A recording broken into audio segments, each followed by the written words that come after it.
বাংলাদেশে ফিরে আসবেন সাবেক প্রধানমন্ত্রী শেখ হাসিনা।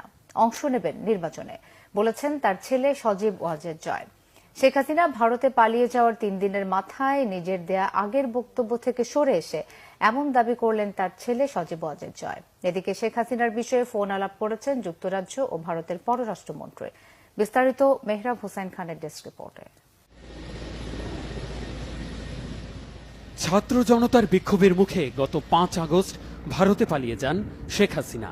এরপর সামাজিক মাধ্যমে ভিডিও পোস্ট করে আর বিভিন্ন গণমাধ্যমে সাক্ষাৎকার দিয়ে তার ছেলে সজীব ওয়াজেদ জয় বলেছিলেন তার মা আর বাংলাদেশে যাবেন না, রাজনীতি করবেন না, এমনকি শেখ মুজিবের 2 কন্যার সন্তানদেরও আওয়ামী লীগের হাল ধরার সম্ভাবনা নেই। ঠিক আছে, শেখ হাসিনার পর আপনাদের কি হবে সেটা আমারও চিন্তার বিষয় না, আমার পরিবারের আর চিন্তার বিষয় না। আপনারা বুঝবেন।